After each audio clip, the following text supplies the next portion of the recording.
for your patience and to bear with us. Thank you.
Do you need a bottle of water?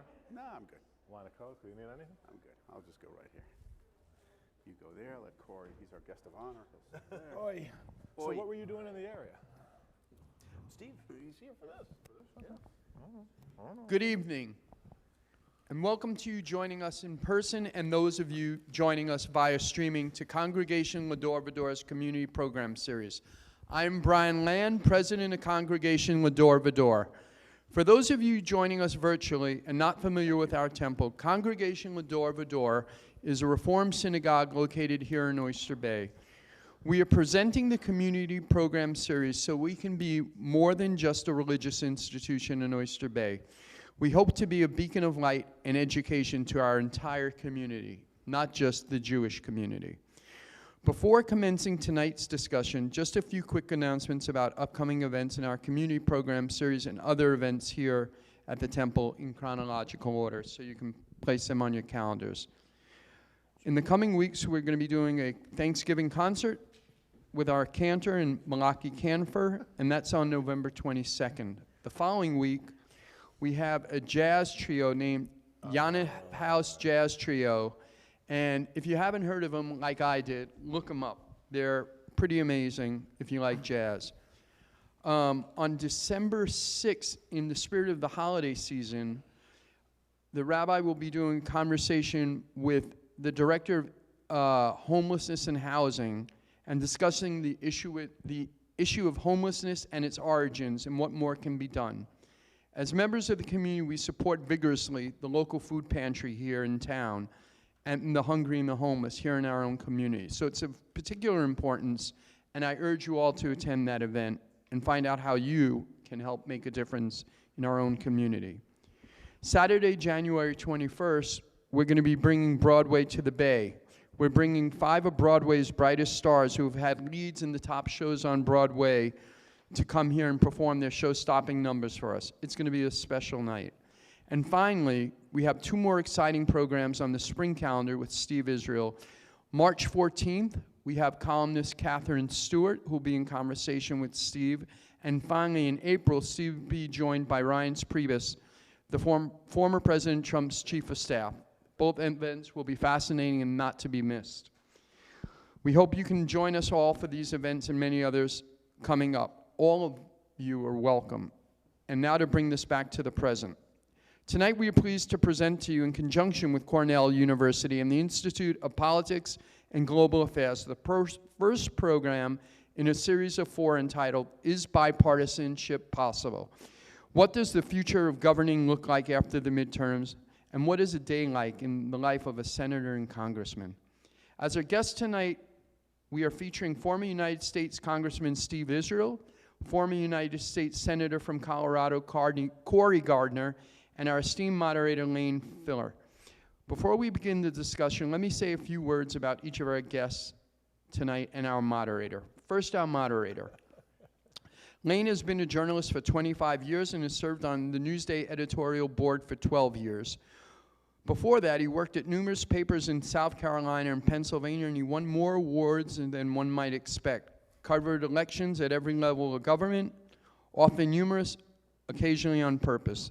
Upon opinioning on everything, and was embedded journalist in the war in Iraq in 2004. And knock on wood, lived to tell about it and join us tonight. The most impressive thing about him is either the span of his marriage, 22 years in a row, or his daughter Quinn, a senior at Brandeis University.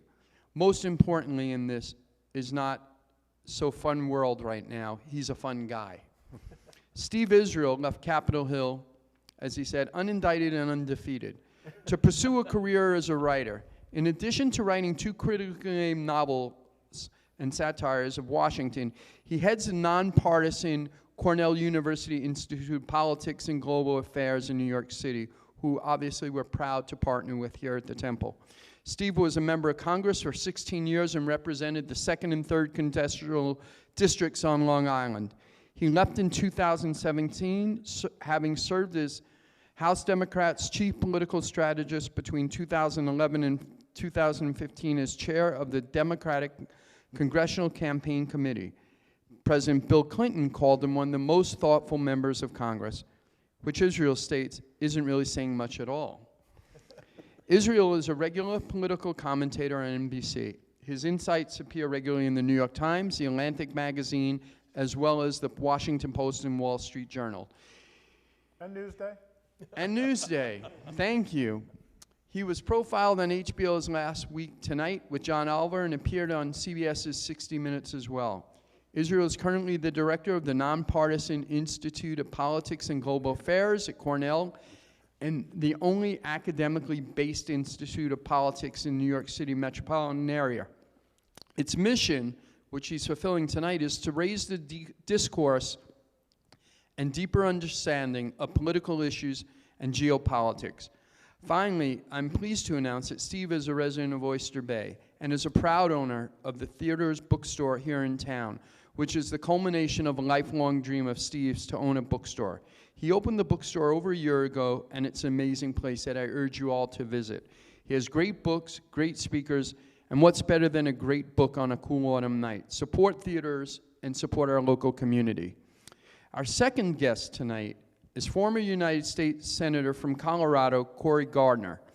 Senator Gardner has had a long and distinguished career, having served in the U.S. Congress for many years as both a congressman and senator from 2011 to 2021. He held many important positions in Congress, culminating in being named the chair of the important Committee on Energy and a second committee on the International Cybersecurity Policy. Further, in 2018, he was ranked the 8th most bipartisan senator, and in 2019, he did even better and was ranked 5th most bipartisan senator. Finally, he served as the chair of the National Republican Senatorial Committee. I could go on with his introduction, but I believe bipartisanship to be so important, we should get this discussion started. But before we do, I just wanted to say Our rabbi, Stephen Moskowitz, wanted me to send his regrets as he is with a congregant who just suffered a loss. But his hallmark of leadership and the ideas of communication and bipartisanship, and that we are all made to feel welcome at this congregation and in this community of people. So now, without further ado, let the bipartisanship begin. And please give a big Oyster Bay welcome to Congressman Steve Israel, Senator Cory Gardner, and our moderator, Lane Filler. Enjoy the discussion, and please save your questions till the end of the discussion, as there'll be an opportunity for you to ask them. Thank you. Thank you. So before we get going in the main meat of this, I'd like to say something about these two men who represented us in Congress and in the Senate, and both of them brought something to the table that is so important in politics today, and you just don't see enough of. They have fantastic hair. I want to give you a little bit of context about bipartisanship and the fact that the context seems to be that we would discuss it about the bodies they've been in, the Senate and the House, and how that works. I think a lot of bipartisanship, or the lack of it, is actually coming from the people. So I want to start off with one little factoid, and then we'll go on to the questions and the conversation and the yelling and the fighting. In 1964, Lyndon Johnson, a Democrat, won the presidency of this country by 25 points. In 1972, Richard Nixon, a Republican, won the presidency of this country by 25 points.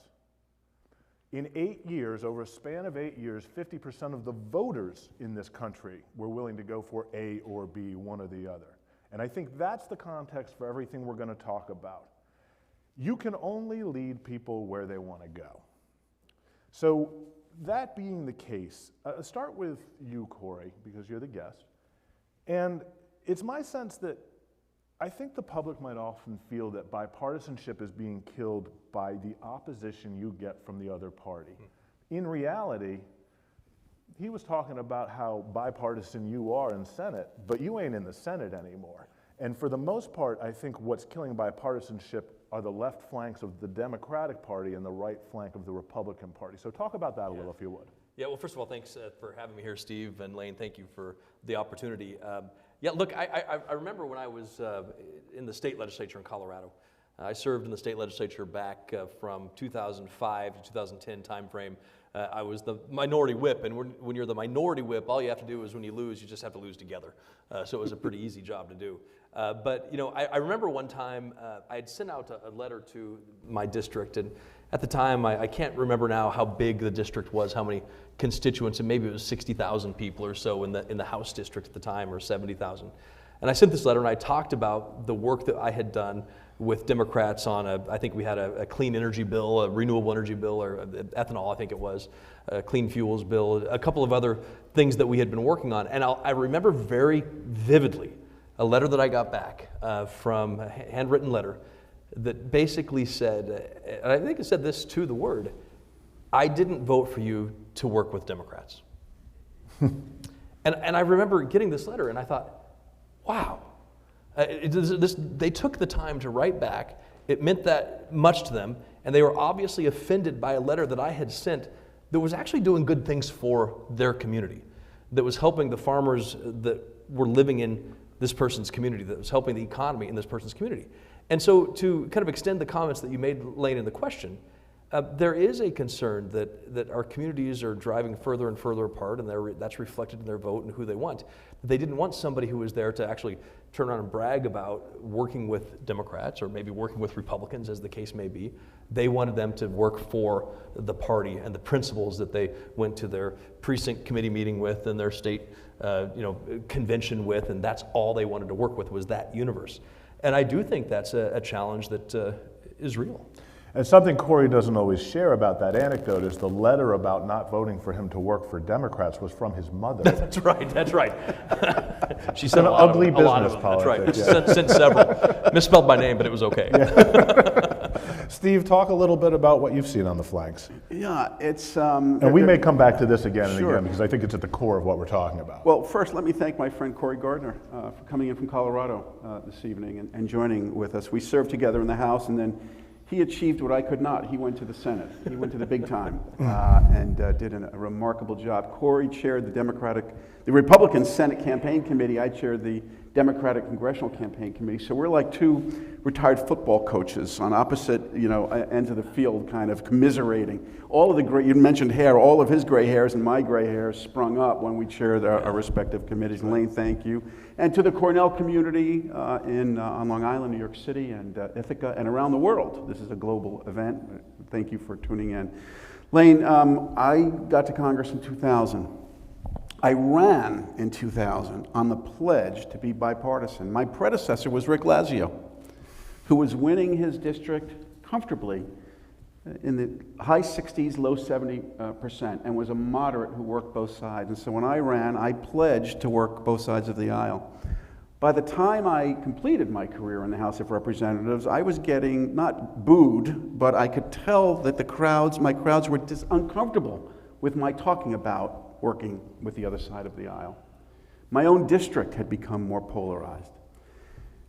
Not only my district, but districts across the country. So let me give you one data point that I think reflects why we're in the condition we're in and why bipartisanship is no longer incentivized. When I won my election in 2000, there were about 100 competitive districts in the House of Representatives where bipartisanship was a talking point. They were, by their very nature, moderate and centrist, and they wanted Democrats and Republicans to get along. When I chaired the Democratic Congressional Campaign Committee in 2011, the number had shrunk to about 60, from 100 to 60 competitive districts. In the midterm election that we just voted in, the number of pure toss-ups by the Cook Political Report, pure toss-up districts was 33. So gerrymandering, residential sorting patterns, people who decide they want to live with people with whom they agree. Clustering, that has inflamed the bases of both parties, despite the fact that, in my view, a majority of Americans could easily vote for Cory, Gardner, or me because of our centrist impulses. They are drowned out by the flanks, by the extremes on both sides. No, I'm going to go back to you and then I'll go to you. There was an organization that you belonged to that was purposely bipartisan in the House. And I remember you telling me that over the course of your time there, it became almost impossible for members, particularly of the Republican Party, but I think of both parties, to even be a member of this group, to go to the meetings, right? So it was the House Central Aisle Caucus, which I formed with, I don't know if you remember him, Republican Tim Johnson from Springfield, Illinois. Yeah. We just adored one another. So we decided that we were going to do what we could to bring Democrats and Republicans together. And the best way of doing that is buying dinner at the Hunan Dynasty Chinese restaurant, Cory, on 3rd and Pennsylvania. Just like college, free food gets everybody, that's right. That's right. And at the beginning, we had 25 Democrats, 25 Republicans, spending an hour together, not focused on their disagreements, but focusing on what they could agree to. This was started in 2008. By going into 2010, Republicans like Joanne Emerson and others had to leave the Central Aisle Caucus because they were being attacked for joining it in primaries. And oh, by the way, my fellow Democrats would have done the same thing if they were being attacked, right? And so I remember Joanne, God bless her, coming to me with almost tears in her eyes saying, a piece of literature just went out attacking me for talking to Democrats, having dinner with Democrats in the Center Aisle Caucus. I've got to resign. And so by the end of this experiment, we were down to a hearty few, and it became defunct. Steve mentioned a very important date there because I think our ultra-modern politics, what we're actually seeing now, really started in 2010 with the Tea Party. And I've always sort of had the sense that the Tea Party was the wave, and it ended up that Donald Trump was the surfer. Cory, let me ask you, I'll start with you and then we'll go back and forth. You are so bipartisan, I'd like both of you to show your mettle in this in a little bit of way. What's one area where you actually think you agree with the other party a little bit more than your own? Yeah, well, look, I think there's a story there that I'm going to share about Ed Markey from Massachusetts as well. I'll give you two big departments, the State Department and the Department of Defense. If you are a Republican, which agency do you spend most of the time talking about or fighting for or with when it comes to that? Most likely it's the Department of Defense, right? You know, they're working with the Department of Defense, the military, funding this, funding that, national security issues. A lot of Democrats spend time talking about State Department issues, human rights violations, and other things. And I actually think Republicans are wrong to focus so much on the Department of Defense that they neglect the diplomacy of the Department of State, because it is through the Department of State work that we do that can lessen the need for the work of the Department of Defense. And so I actually agree with Democrats on their focus on human rights and their focus on the diplomacy aspect and so many of the international programs, USAID and other programs that we have to help direct the security of our country. But I had the chance on the Foreign Relations Committee to work with Ed Markey. And Ed Markey, as you know, senator from Massachusetts, was in the House for, gosh, how long, Steve? A number of years, decades. Yeah. And served with Tip O'Neill when he was Speaker of the House. And I was on the same committee when I came to the House as Ed Markey, the Energy and Commerce Committee, and I could not stand Ed Markey. Every time he would speak, I'd roll my eyes. I'd be like, this is going to be the worst. And I'd leave the committee thinking, yep, that was the worst. And a couple years later, he got appointed to the Senate. Then I get elected to the Senate in 2014. And not only am I in the same body once again as Ed Markey, but we're on the same committee. I'm the chairman, he's the ranking member. I have to figure this out. Today, I love Ed Markey. I love that guy. We did great things together. We passed great bills together. What happened in the time I was in the House and the Senate was one simple thing. It's hard to hate up close. Yeah. Right? And so I got to know Ed. Exactly. I didn't have to know him in the House, because the House is red versus blue. It's this corner versus that corner. It's this team versus that team. You know, it's constitutionally constructed that the majority has all the power. The Senate's a completely different ballgame where you have to have unanimous consent to get something done. And so I got to know Ed Markey. I realized that, yeah, I may disagree with him on some things, but there's a lot of things I agree with him on. And not only do I agree with him on, I realize that the reason he's in it, the reason he's a public servant, is because he is 100% passionate about what he does. He can tell you the tie that Tip O'Neill was wearing when he first met him. That's how passionate he was about that moment at that time. The story that he told to, you know, President Reagan or President Clinton. And when you get to know somebody, when you get to work with somebody, that's when things change. And that's what I hope that we can lead to, is figuring out those opportunities, those lunches, those meetings to work together and to get to know each other, because it is hard to hate up close. Steve, I can think of a couple of ideas, but what are a couple of areas or one area where you think the other party has it more right than the Democrats? Well, I supported President Trump. I wasn't in Congress at the time, but I supported the Abraham Accords. I thought his policies on the Middle East were very sensible, to the consternation of some and the contentment of others. I thought his approach to our national interests in the Middle East were among the best American policies I've ever seen formulated in the region. And I was outspoken on that. I voted, I was one of 9 Democrats who supported President Bush's Medicare Part D proposal. I caught hell for it back home. And, you know, threats of primaries. Why? Not because there was disagreement on the policy, but how dare you vote with President Bush? And I would say, well, what about the policy? Doesn't this make sense for us to provide affordable prescription drug benefits to seniors? That didn't count. It's you are supporting him, and you can't do that. You're a Democrat. I do want to pick up on something that Cory said that I think is so valuable. It is all about building relationships. And so, you know, the late night talk shows and the memes condemn junkets, right? Nobody likes junkets. I formed my best friendships going on CODELs, congressional delegations. When you're about to do what do they call it, tailspin, those landings you do in Iraq, landing into Baghdad or Kabul, and you're sitting with Congressman Phil Gingrey on your right, who I thought I detested, and you're in that zone, you become friends. When you're sitting on a plane for 14 hours with somebody, you find things to talk about. I remember being invited in Codell's. I don't know if you had this experience, but I'd see the names on the list and I'd be like, oh, there's no way I'm going on this. There's no way I want to be with this person. Every time I see them, they're spewing fire on Fox.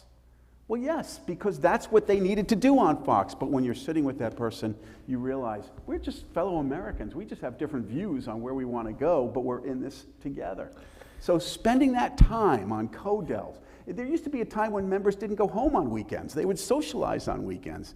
Now, virtually everyone can't wait to get out of town. Members of Congress should spend more weekends in Washington together and spend more time on those trips to forge those kinds of relationships. Okay, but let me come back at you on that for a second, because I entirely agree. It's easy to hate this group of people or that group of people. It's very hard to hate Frank or Jimmy if you know them. Oh, I hated Frank. Well, Frank was an animal. Let's not even talk about him. But Jimmy, not so good either. You describe someone who, all right, you don't want to go on this Codell with them because they're always breathing fire on Fox. And you say, well, that's what they have to do to win their election at home. Okay, but that's how the populace gets to be so hate-filled for the other side that you are all forced to politic this way. How do we get out of that? Stop watching cable news. Stop watching cable news. I have. So. It's interesting. I remember when I first got elected to the Senate, I met with a group of former chiefs of staff who had created their own former chiefs of staff support group, basically. And I was asking them for their advice. I said, I'm going into this. What advice do you have? And we talked, and then I finally said, well, what would it be that you think? What would it take? What would be the one thing we could do that would make the Senate function better? And to a person, all of them said, take the cameras out of the Senate. Now, you can't really use that as a public platform. I'd like to take the cameras out of the Senate. No, that's not really a good thing to say and a good thing to do, and it would be bad for the American people. But there's truth in that sometimes the acting gets in the way of the practice. And we have to figure out ways to stop that. I've covered legislative bodies all the way from tiny ones in South Carolina up to federal ones here, and I will tell you that the distaste that the members feel for each other is very often a show. They very often live together, they very often drink together, and it's just, but it does seem problematic to me that it's the show that gets people at home so wound up so that you can't work together. And that's the manipulation, and it stops being a game at some point and becomes reality, and that's the danger. That's the real danger. You start to believe it. Yeah. So to me, it's interesting. Actually, I think when you talk about legislation, there's two kinds of bipartisanship. One of them I think of as actual common ground or agreement, and the other one is swapsies, which is I hate what you want and you hate what I want, but we both need what we need. Now, we're not getting either of these done right now. But going forward, do you see that there's more possibility for people finding common ground between the two parties or finding swaps? Boy, that's a tough question because I don't know the answer right now. So give you an example of 2014, I think it was, maybe it was 2015. Dennis McDonough was the incoming White House Chief of Staff for President Obama. And there was a rumor going around that the Obama administration was going to issue an executive order on DACA, Dreamers. And I was trying to find a solution on this, and I went to Dennis McDonough and I urged them to reconsider the executive order approach and instead try to find a legislative approach that we could do it, because my concern was that if they issued an executive order, it would put the Republicans back in the corner and they wouldn't deal with it. They would just stop everything. And Dennis's opinion was, if we do this, we think we force them out of the corner and we force them to act. Unfortunately, it had the effect of putting people in their corners, and we didn't and still don't have a solution, shamefully so. So there was an opportunity for us to actually, hey, I'm going to get some of this. Maybe I'll get border security. Maybe I'll get some of this, or maybe we'll get some new judges in the immigration courts.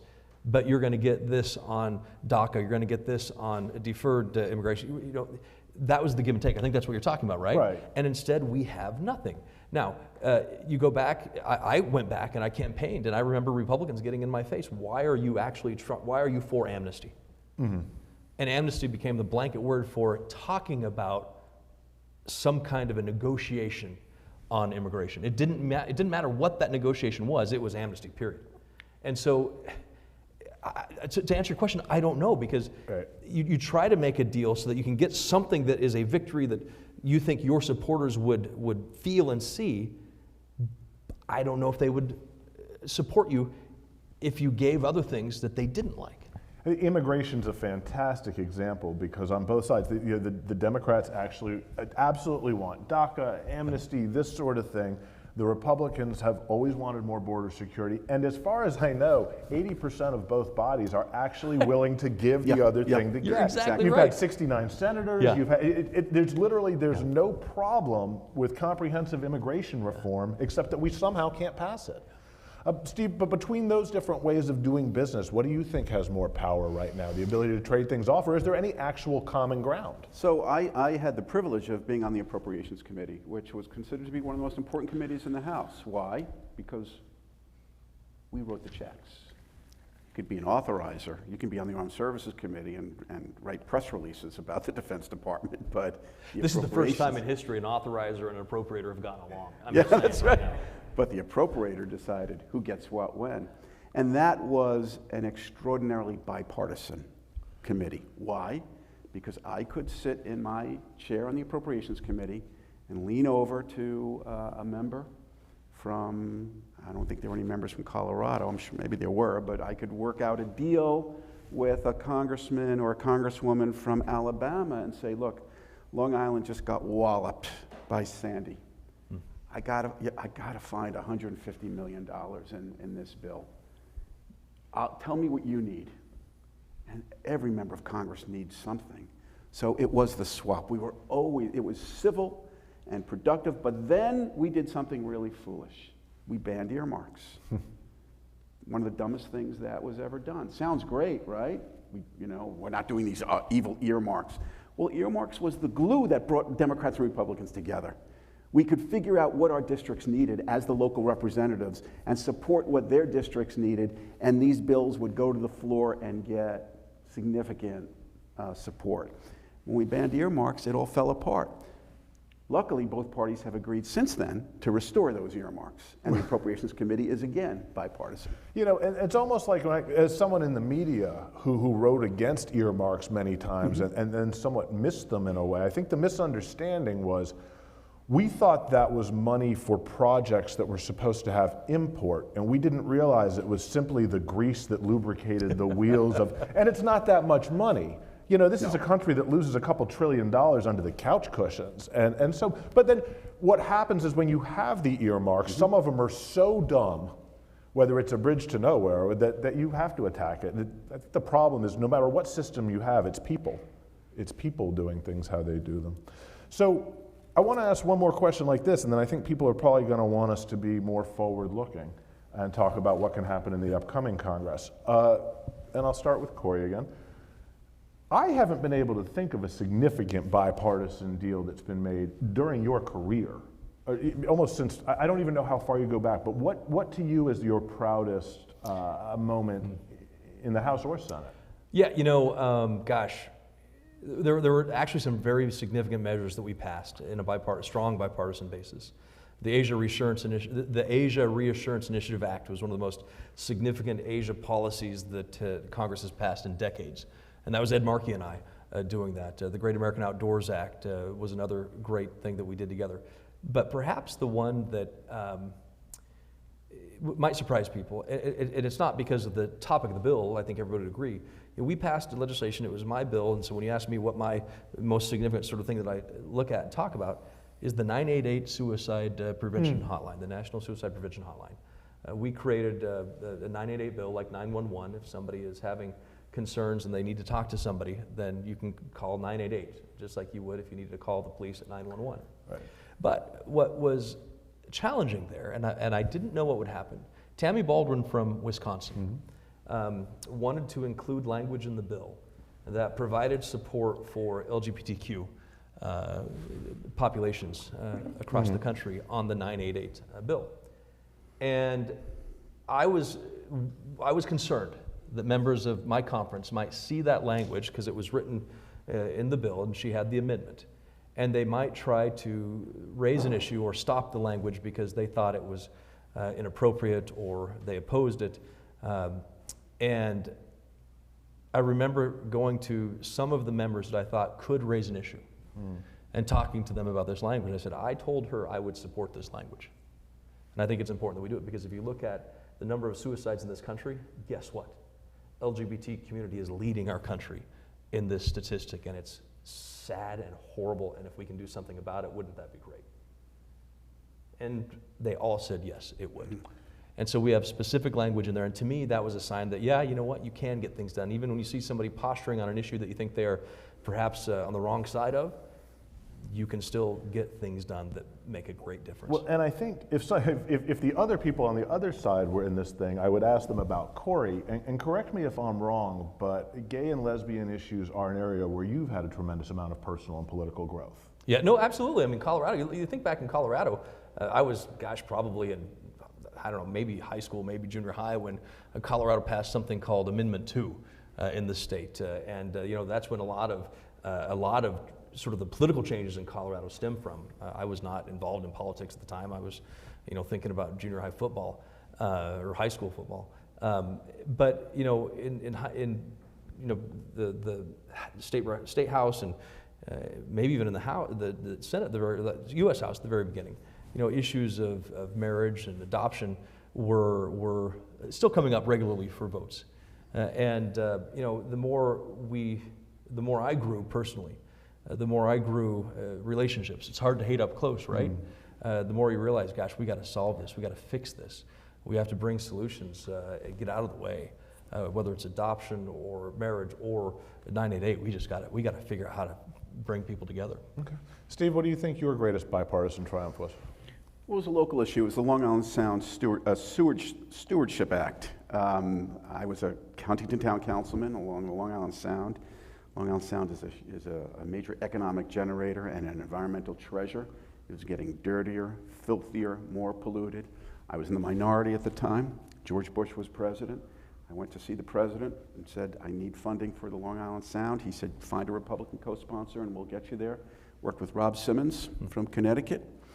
It was an uphill battle, not easy to get funding for the Long Island Sound. Why? Because most of my colleagues and Cory's colleagues at the time, when I said Long Island, they thought Hamptons. They were like, why are we giving you people money? You're just a bunch of millionaire celebrities living in these glittering coastal mansions. But we got it done, and we got it done because we were able to create a coalition of Republicans and Democrats and had the support of the White House. And I will say that President Bush was extraordinarily helpful. Now, I just want to put this in context. I was a marginal member. The Republicans were, you know, they had me on on their bulletin board as somebody who would be easy to take out because my predecessor was Rick Lazio, a Republican, and still the White House made a decision to support the funding. That is an example of true bipartisanship at risk, at great risk, by the way, to the White House at the time. Okay. So we've enjoyed our reminiscent history, and now let's talk about the impending doom of the nation. Let's do your own bodies. Cory, talk to me about what you think the prospects are in the Senate right now for bipartisanship, and if there aren't any, if it's just going to be a nuclear war, then tell us that too. I think as you've seen in the past week, things are going swimmingly. Yeah. No. So much winning. That's right. So much winning. No, look, the Senate they have to function with unanimous consent, right? I mean, that's the difference. One senator can stop everything in its tracks, so they have to have agreement, and that's aside from the filibuster. The filibuster gets all the attention, but it doesn't matter what it is in the Senate. Everything, every motion, every referral, requires unanimous consent.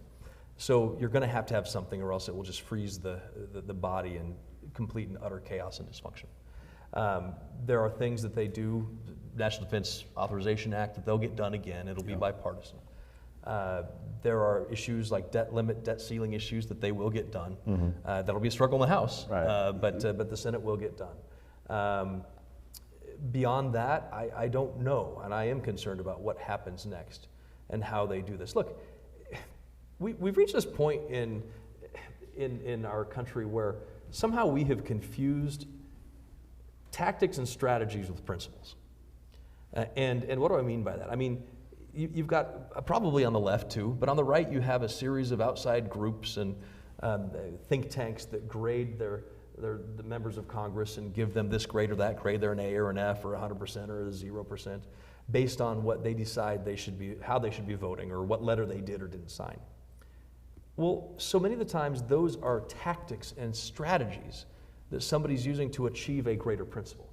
A principle of a sound economy, a principle of national security, a principle of limited government or freedom.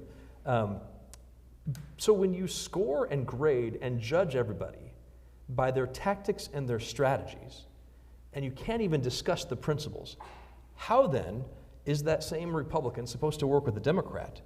Because their principles may be different. Mm-hmm. And we're never going to ask somebody to remove and eliminate their principles. You can't do that. But you can work with somebody on their strategy or their tactic to achieve the common good. Democrats want a strong economy. Republicans want a strong economy. Maybe how they get there is different. But if you can't even discuss the way to get there, how do you get to the principle of a strong economy?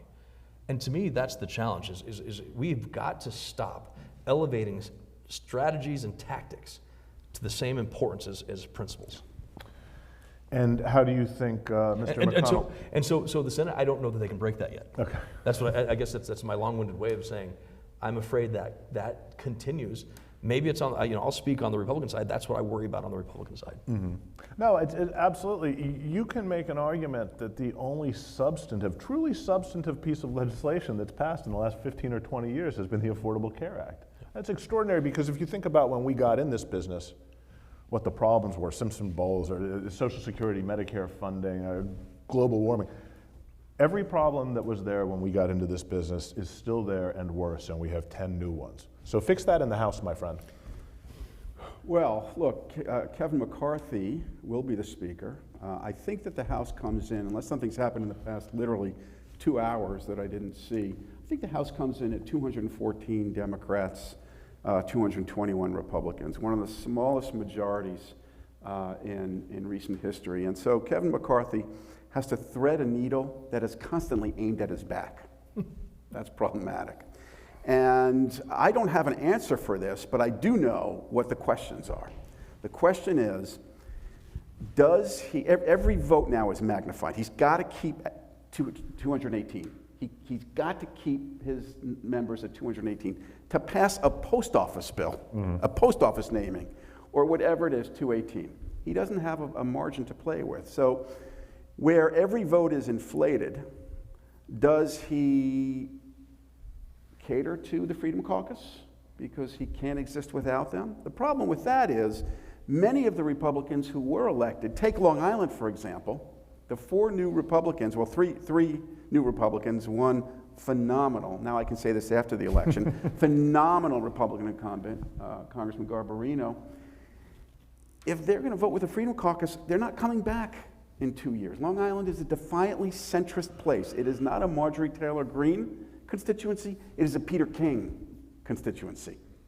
And so if McCarthy's going to cater to the Freedom Caucus and hang the moderates out to dry, it becomes very difficult for them to come back in 2024. On the other hand, if he's going to govern with a coalition of moderates and institutionalists and antagonize the Freedom Caucus, welcome to what happened to Paul Ryan and John Boehner before him. Constant insurrections, constant challenges to him.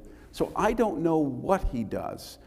The optimist in me suggests that because the margin is so close, both parties will be forced into more bipartisan agreements. They will be forced to produce based on the fact that both parties can get the other party to 218 to get good stuff done. You know, your idea has so much charm, and it's what our editorial board has been calling for 12 or 14 or 16 or 18 years. But the problem is, in the end, they don't all run as a body. They run in their own House district at home. Right. And that's just, I actually had next to ask you about the potential impact of the Freedom Caucus if there's any way for McCarthy to steer this ship. But you pretty much answered it. Well, I think you point out another challenge, and that's the sort of what didn't exist 20 years ago, maybe 30 years ago, and certainly didn't exist 50 years ago, was the ability of every single member of Congress and every single member of the Senate to be their own political entrepreneur. Mm-hmm. They get to be political entrepreneurs, not policy entrepreneurs. And how do they do it? Well, because they control social media, they control their website, their Twitter feed, their Instagram account, their Facebook account, whatever else it is, the narrative they have to get on the national media, whether it's MSNBC or Fox News, to sell their book, to sell their statement, to sell their speech.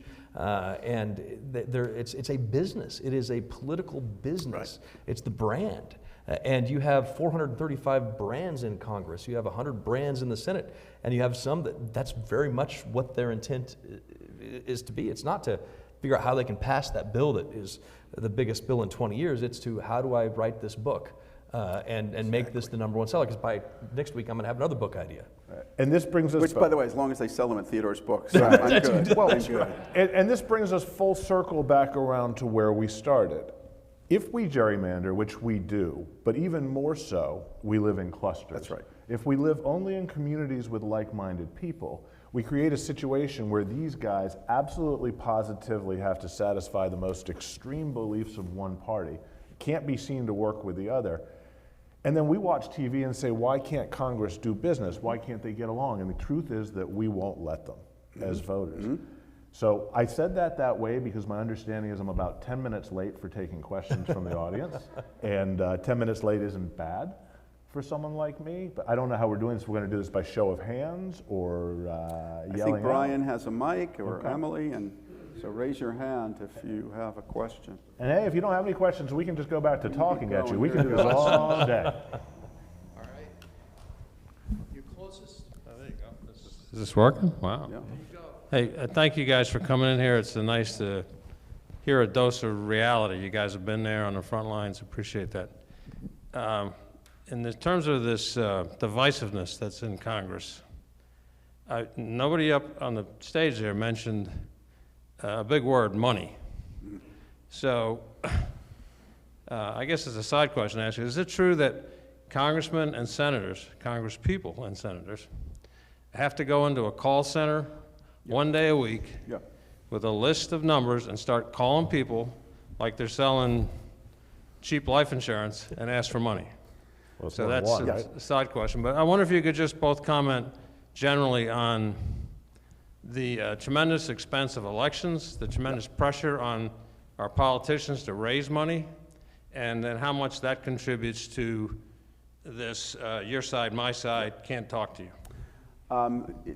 I'll take that if I may, and Yeah, then, please. Cory. So I left Congress because of the money. It was one of the big reasons. I wanted to open a bookstore, I wanted to write, but I couldn't stand the fundraising anymore. And I did a piece in the New York Times that went viral and really agitated many of my colleagues, called Confessions of a Congressman, where I quantified the amount of time that I spent on fundraising. Now, remember, a New York competitive congressional district in one of the highest priced media markets in the country. If you're running for Congress in New York, you're advertising in New York City media. It's expensive. So every 2 years, I knew I had to raise $2.5 million in federal money, which meant I couldn't go to a corporation. I had to go to, well, not you, but Brian, poor Brian Land, call him up. Brian, I need $5,800. When I first went to Congress, I was told that I needed to spend 10 hours a week on call time if I was going to come back. When I left Congress as chairman of the DCCC, I was advising candidates in competitive districts, high-priced media markets, 30 hours a week, or else you're not getting elected. Now remember, you can only do this at clips of a couple $1,000s in personal money. So you do the math. How long do you think it takes to raise $2.5 million over 2 years, 104 weeks, 20, 30 hours a week? If you're spending 20 or 30 hours a week in a call center, right? DCCC had it, NRCC had it, the SEC had one. If you're spending that time, you know who you're talking to? People who agree with you. I never once called an opponent, somebody who viciously opposed my stands, and said, can you contribute to my campaign? It was a quick no. So I found myself in a donor bubble, where the only people I were talking to were people who supported my agenda and my policies, which meant I wasn't getting enough of a dissenting view. How often that did they donor think? bubble becomes very dangerous and contributes to the partisanship. How often did they think you weren't extreme enough? When your donors disagreed with you, how often was it be more? Well, luckily, I was very fortunate. Many of my donors were Republicans. Most of my donors were centrist Long Islanders who couldn't stand the partisanship, and they rewarded me for working with people like Cory and Gardner. When I was the DCCC chair, that was a different story, because those people wanted, you've got to just stick with Pelosi. You got to just beat Republicans. You've got to, elect more progressives. And so that was harder, no question about it. I thought you were going to start the question. Normally when I heard, is it true that members of Congress, I thought you were going to say get free haircuts or something like that. So tell me about the pension. That's the pension. None of that is true. No, but thank you. I'm going to answer this question in a different direction than I thought I would, simply because I think it's it's an important factor to think about fundraising in terms of the populism that is gripping our nation right now and the dangers of a freewheeling populism in this country. The one way that you can raise more money than calling somebody up and getting them to give you the maximum contribution, which is what, $11,800 per couple today, I think, is to go on Fox News or MSNBC and say something absolutely outrageous that gets 300 people around the country sending you $100 or $50, or maybe it's 1,000 or 2,000 people that send you $2 or $3. And digital media today, digital technology today, not media, allows people to do that. They can spend $1 million broadcasting a message that will turn around and raise $3 or $4 million, $5 at a time, $12 at a time. And how do you do that? You don't do it by talking about how bipartisan Steve and I are. You do that by saying the furthest left or the furthest right or the furthest populist thing you can to drive that. So if I agree, fundraising is sometimes all-consuming, it seems like. So if that's true, and the way then that you're fundraising it is in $2, $3, $12 increments, and you're feeding that more and more and more, that is a corrosive effect on public policy. And that's a challenge we have to deal with. And it is real on both sides of the aisle, and it's growing. And I don't think people have actually reflected enough on that aspect of how people are raising money. Because you're no longer raising money $100,000 at a time, you're raising it $5 at a time. That's right. And that is actually more caustic than the max out donor of yesterday. I would imagine that every congressman, every senator hates doing that. I personally. Sadly, there are some that really enjoy it. They're the ones you got to watch out for. Wouldn't there be wide support for public money? It's a huge question. How do you do that? No, I mean, you don't have support. I mean, you might have some support. I shouldn't say that. You might have some, but you don't have broad support for it. I mean, how do you do it? Do you have limits? Do you have caps? Do you have unfettered immediate disclosure? Yeah, and you can't make people do it. Let's get to some more questions. First of all, thank you very much for having this discussion.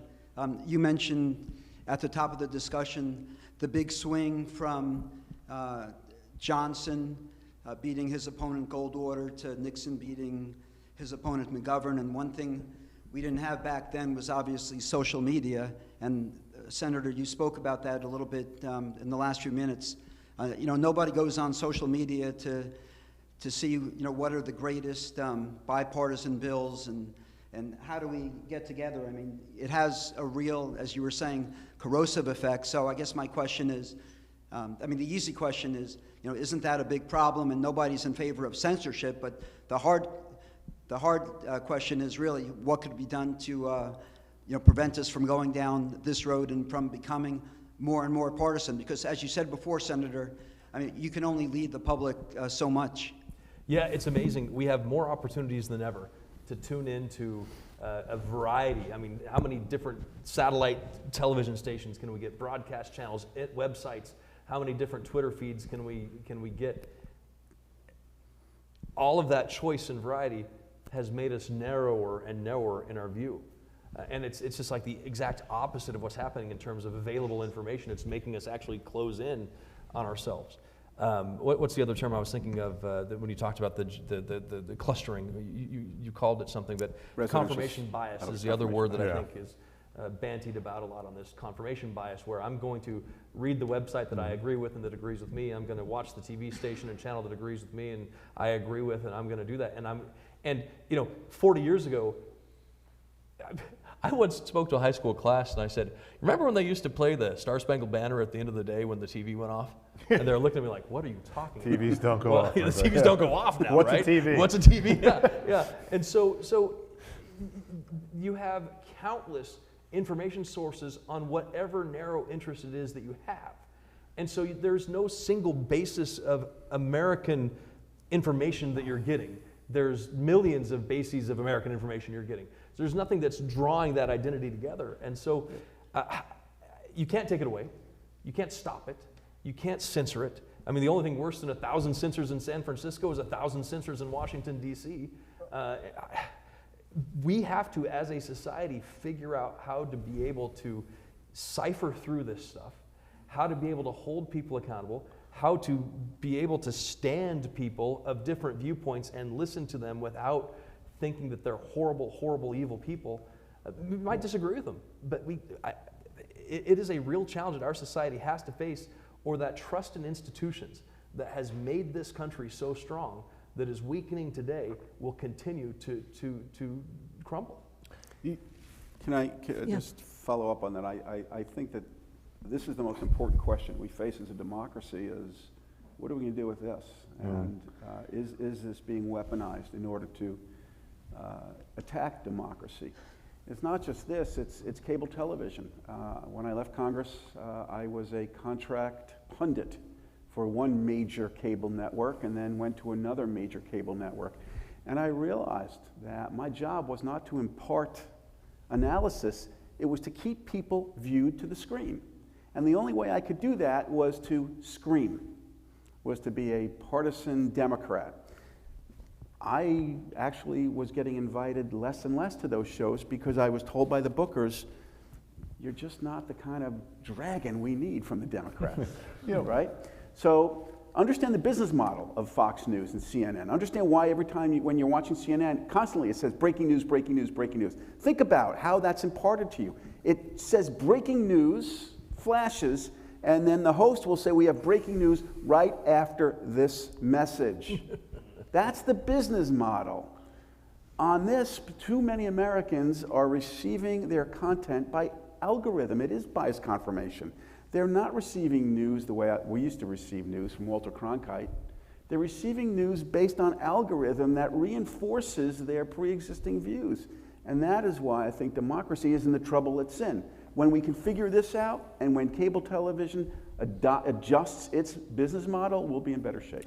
Even within legacy media, as beautifully written as the editorial pages of the New York Times and the Wall Street Journal might be, they long ago gave up trying to convince anybody from the other side of those beliefs. Those pages are written to get the congratulations and the backslapping of the people that they sit at kitchen tables with their family. And that's a business model as well. This, though, also goes back to the consumer and the reader. People have to start wanting to hear ideas that they haven't heard before. They have to. My father only read columnists he disagreed with. Yep. So there was just to continue on that. I apologize. The long memo by George Kennan back in 1947-ish. I think it was written by George Kennan, the American diplomat in Moscow, and he wrote about the sort of festering tissue in America society. Racism and other things that were really degrading our discourse and our society, and that if we didn't get a handle on that, if we didn't figure out how to stop that it would destroy us from within. It's a very long memo, so that's obviously a paraphrase. But add into social media today what Russia can do, what China can do, what others can do to manipulate how we see things, read things, feel things, interpret things. They can start that festering again and start eating at society again, and they can just feed it and feed it and feed it. We got it. If we don't figure out what George Kennan was talking about, a Cold War applied to today, it's the challenge that you identified is going to continue. Yeah. Hi. Thank you both. Steve, when you were in the Congress, the narrative was it's highly divisive, but the one issue that united the Congress was Israel. And there was total bipartisan support for Israel. And that is not true anymore because of what is happening as far as the Congress goes on the left. I would love to know your thoughts on how concerned you are. I know it's a minority, very vocal, but given what is going on a grander scale in the country, in terms of universities, in terms of public education, and these are the future leaders, the future elected officials, could you both comment on how concerned you are? I'm very concerned. I'm particularly concerned about what is happening on college campuses with the BDS movement, which I think is fraudulent. But I'm particularly concerned with what is happening on college campuses with respect to the BDS movement, which I believe is fraudulent. It is a complete double standard. It is based on hypocrisy. Boycott, divestment, sanctions, where we should boycott Israel, divest from it, and sanction it for its human rights abuses. But Saudi Arabia, they're good, right? Other countries, Yemen, they're fine. But only Israel is held to that standard. So I'm very concerned about it. I am concerned about the erosion of support for Israel, particularly in the growing left in Congress.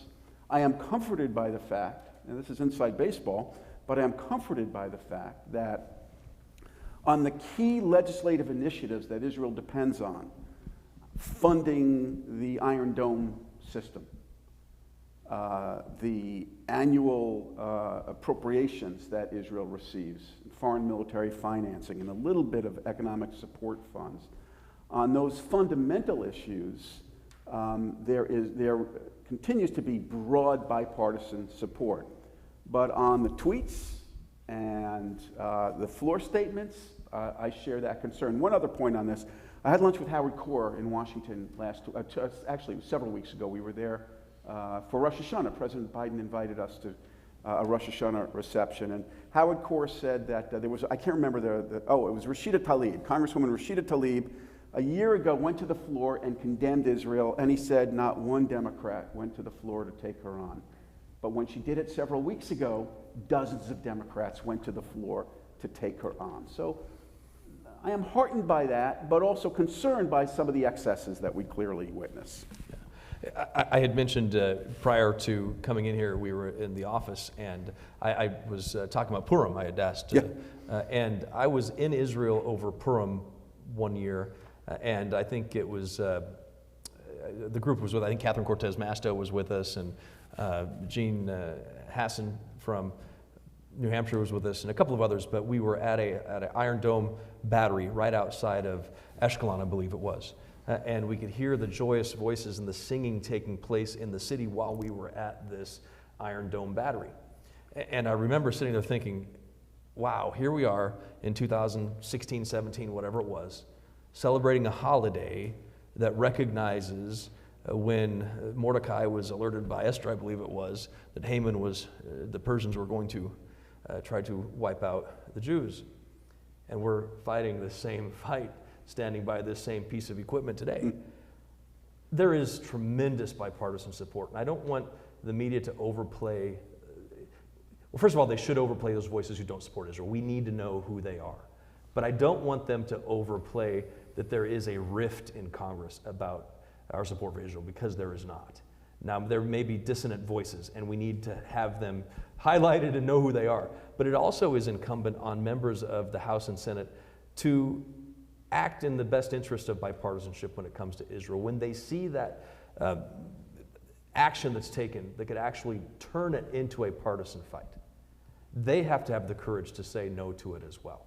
And there were several things that came along my way that I could sense were, wait a minute, you're just doing this because you know that this may be rejected by Democrats. At that point, you're using Israel as a partisan tool, and that is not what we should be doing. We should be using this as the nonpartisan issue that it has been. That's because we will stand with Israel. So we need to know who objects.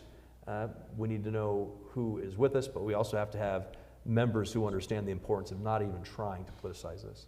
And by the way, how many Colorado senators could mention Esther, Haman, and Mordecai in the same sentence? Steve, you have time for two more? I'm good if you guys are. Are you okay? I'll go all night. All right. So why don't we accommodate the questions that are left? If that's okay, if you're sure. Yeah, no, that's absolutely. Okay. I'm on mountain time.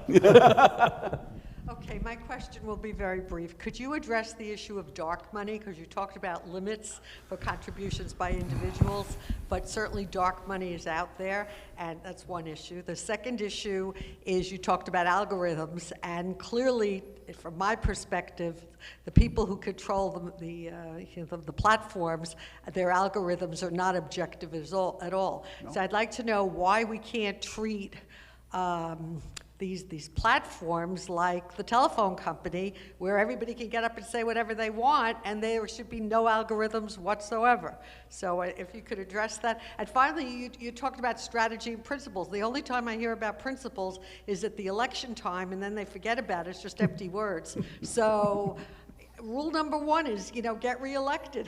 And that kind of, that's a problem. So if you could address those issues. Yeah, on the last issue, Lamar Alexander had this great saying. He said, it's awful hard to, talking about being in Congress, he said, it's awful hard to get here. It's awful hard to stay here. So while you're here, you might as well get something done. And fewer and fewer people, I'm afraid, take that path. On the issue of dark money, just to explain what dark money means, and I think what people refer to when they talk about dark money, you have hard dollars that go to a candidate. That's the legal FEC limit that people contribute, the $11,800 per couple that you can legally contribute directly to a candidate or a campaign or a committee of varying levels. And then what they refer to as dark money is dollars that are generally spent on a 527 super PAC that's sometimes not disclosed, sometimes is disclosed, but does not go to a candidate. It goes somewhere else and is spent in the election. Sometimes it's spent for a candidate, sometimes it's spent against a candidate. That's generally what people refer to as dark money.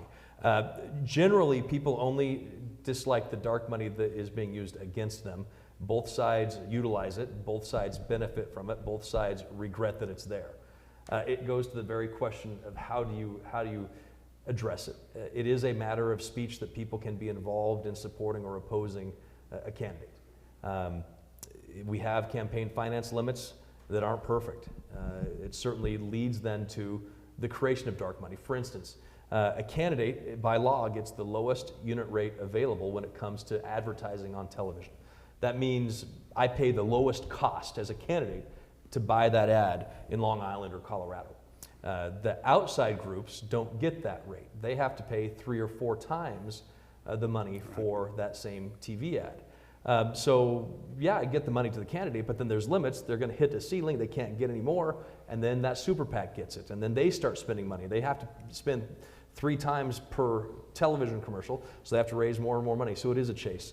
I don't know the answer to this question. It is billions and billions of dollars that get spent. Imagine how useful that money could be spent somewhere else. Maybe it is immediate disclosure, 100% 24-hour disclosure, unfettered. Sure, have unlimited, take the limits off of them, but within 24 hours you're going to know who gave, and that just reveals, pulls the curtain back. Maybe that's the answer, maybe it's not. But certainly what we have is a broken system. There was another question in there too, and I apologize. Oh, the algorithms. I clicked on a story one time about Prince Harry and Meghan Merkel, and you'd think that's all I read when I open up my browser. Just like every story is like, good Lord, I clicked on one article. I'm sorry. Yeah, that's why. That's why. Yeah, it's funny. So I mean, look, it's a private company, right? So it is a private company, and does Washington have the ability to tell a private company that they can't run their business through this algorithm? That's the tension right now. That's the tension. That's the tension in the debate right now. Yeah. So let me just add to that. Look, you have to do a better job of becoming more literate in your consumption of news. I don't think we can regulate private companies that gets very dangerous when you start telling private companies what they can and cannot produce. But we have to do a better job as a country teaching people to become more discriminate consumers of the information that they receive, have better critical thinking skills. And that's something that I think is particularly important in universities. I want to give you an example of dark money that I lived through. I had, as Judy knows, as Brian knows, a 190% record on Israel. My name is Israel. You couldn't vote more than I voted for on Israel. I opposed the Iran deal as a member of the Democratic leadership, and I have a scar from my right shoulder to my hip after a conversation with President Obama when I told him that I couldn't vote for it. One day I was watching television, always a bad idea when you're a few weeks away from an election, and I saw a commercial. The commercial showed an Israeli flag burning, an Israeli flag in flames. And a voiceover said, if you care about Israel, don't vote for the Democrat in Congress. Vote for a Republican. Paid for by the Emergency Committee for Israel. And I called my chief of staff and said, who's the Emergency Committee for Israel? Why are they attacking me? My name is Israel. To this day, we don't know who that committee is. We don't know who funded that commercial. That is dark money. It could have been, maybe Judy Hirshhorn was mad at me at the time and decided to fund. I don't know. It was somebody. And that becomes very dangerous. I agree with Cory. The answer is disclosure. I don't want to give you guys PTSD, but does this sound familiar? I'm Steve Israel, and I approved of this ad. He had to do it, I had to do it, because candidates are required to do it. All ads should have that disclosure. You should be, when you see a flag burning, you should know who's funding the Emergency Committee for Israel. My son, at the end of one of our campaigns, I took him to bed and he said his prayers at night. And he goes, I'm John McCain and I approve this message. I was like, jeez, too many TV commercials. So your son is a At the end rhino? of the prayer, yeah. So I'd like to use executive privilege, ask the last question of the night. And that question is this. Tonight, each of you, obviously you showed bipartisanship, but more importantly, you spoke about each of you, I don't know, 10 or 15 different topics that you were very well briefed on. And I think we as citizens take for granted the broad breadth of that which each member of Congress, each member of Senate, whether you like them or you don't, the information that they need to understand, consume, transfer to we the citizens.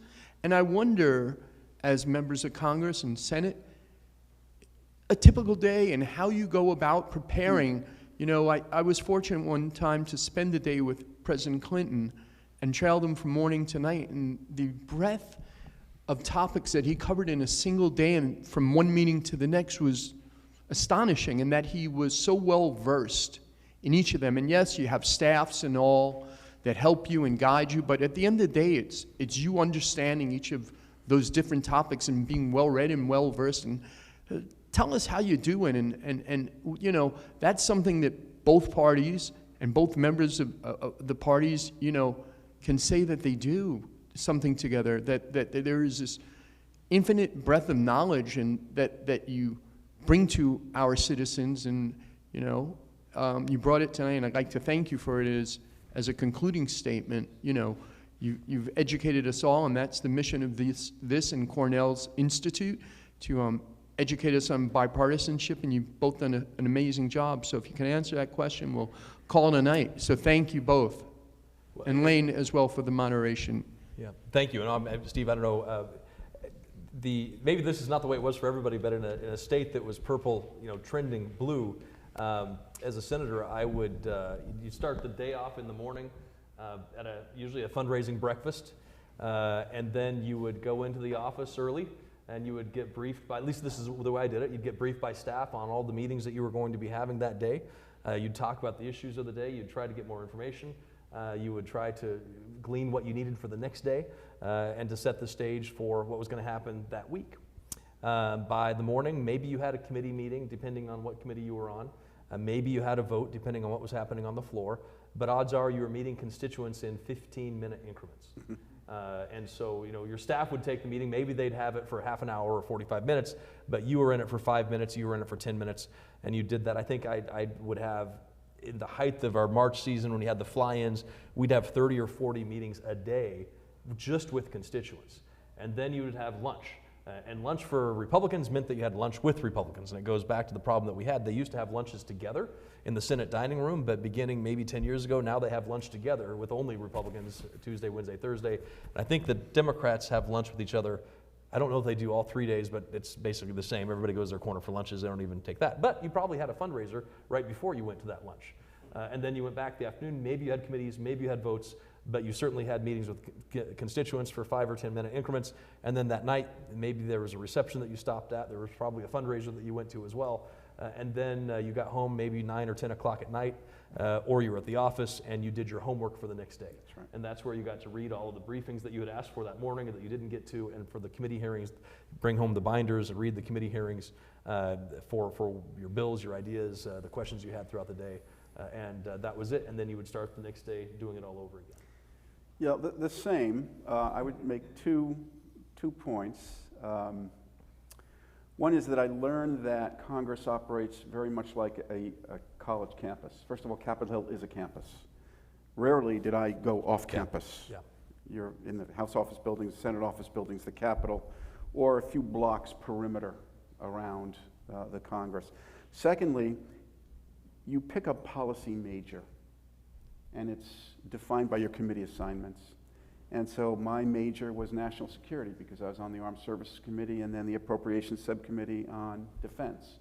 I had to know more about national security issues than most of my colleagues. I knew very little about, say, educational policy. And so on policies that weren't my major, I relied on my staff. Or I would find a member of Congress on either side of the aisle whose view I trusted, who was an expert on education policy, and ask them on the floor, how are you voting on this amendment and why? And so I would rely on my colleagues on both sides of the aisle to teach me. On the subject of lunch, and this may be a good way to end, and then you'll have the final word. You remember this, Cory. The members' dining room is actually 2 dining rooms on the House side.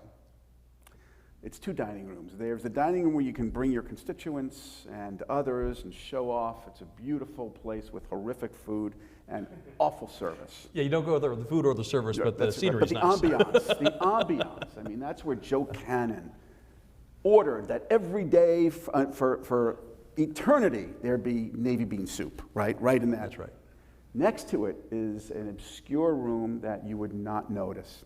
And it's where only members of Congress can go. No guests, no staff, only House members. And it's communal dining. So when you walk in there, you're not sitting necessarily with somebody that you want to sit with. You're sitting with somebody that you may not know or somebody that you thought that you despised. I loved going to that dining room because I met people. And when you're eating lunch, you realize that, you're both sloppy. You drop food on your shirts, right? You can find areas of agreement. And that is one of the most bipartisan places on Capitol Hill. You'd be surprised, folks. You'd be surprised when all the sensationalism that you see and the screaming and the frothing and the fire on cable news. Actually, Congress operates more like what happens in that communal dining room than you would think. That's where relationships are forged. That's where bipartisanship occurs. And that, I think, that place and the members' balcony off the floor of the House, those are the places that give me the most hope for the future of bipartisanship in this country. If more members are willing to have those conversations and just eat lunch with one another, we're going to be in much better shape. Well, thank you so much. The last thing I'll say is that it strikes me as you talked about that, we were talking about gerrymandering and clustering, and now you're talking about how we are when we are together as a group and when we're not. In the end, a House member, a senator, and even an opinion writer, if you think people are going to be thought leaders, I promise you, we're mirrors. Mm-hmm. You won't see anything from your political leaders or your opinion writers except a reflection of what's going on in your home, in your temple, and in your society. And it's been a fantastic talk. I really appreciate you guys having me here. Thank you, everybody. Excellent. Thanks for doing this. Thank you. Thank you. Good job, man. Thanks.